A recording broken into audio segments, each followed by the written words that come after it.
subjetivos, ¿verdad? Y son subjetivos porque es mi análisis como seleccionador, ¿verdad? O como reclutador. Por lo tanto, para evitar diferentes elementos, ¿verdad? Y disminuir la probabilidad de que la selección sea subjetiva, yo debo crear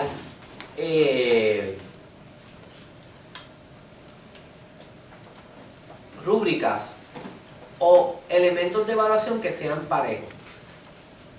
Igual que yo decía ayer para la competencia, que vamos a decir, vamos a mirar el tamaño, en la observación, ¿se acuerdan? Yo le dije, vamos a mirar el tamaño, el color de piel, el género, ¿verdad? Yo puedo mirar diferentes cosas, pues yo debo crear elementos que me digan, cuando yo voy a entrevistar, estas son las cosas que yo voy a estar evaluando.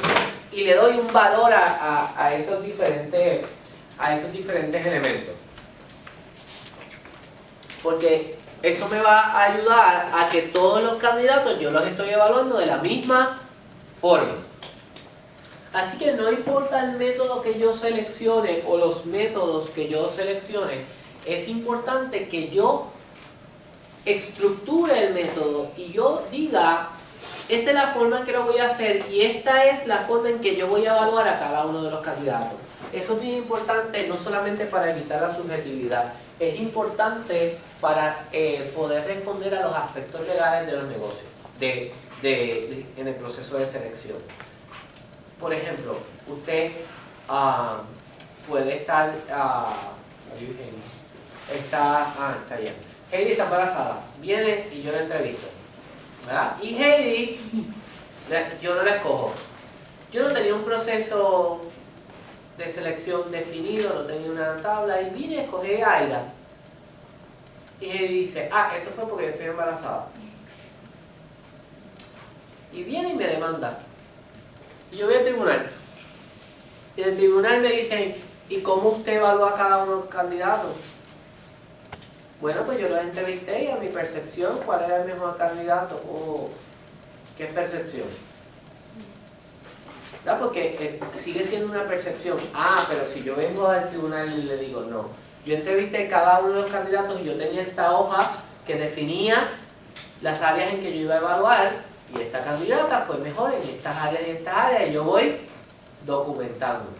Aprendan que cuando uno es jefe o los empleados te pueden ayudar a hacer crecer un negocio o a destruírtelo, ¿verdad? Y yo lo he dicho muchas veces, a veces uno va a un restaurante y no vuelve más, no por la comida, sino por el servicio te lo dio un empleado.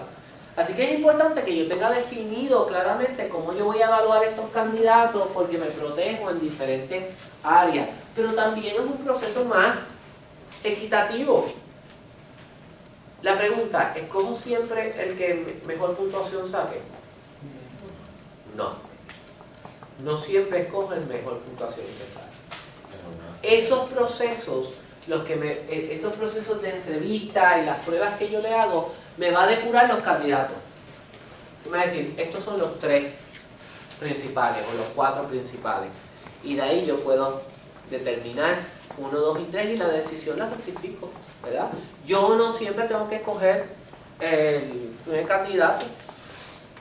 Yo he estado en proceso de selección que hay gente con la que tú tienes empatía y gente con las que no. Mira, yo tuve una vez a alguien, y no fallé, que desde el día 1, yo, cuando fue a la entrevista le dije, fue el mejor, fue las mejores pruebas, fue la mejor entrevista, pero cuando hablaba con él, esta cosa que te dice, no, ¿sabes que hay gente con la que tú hablas y tú dices, no?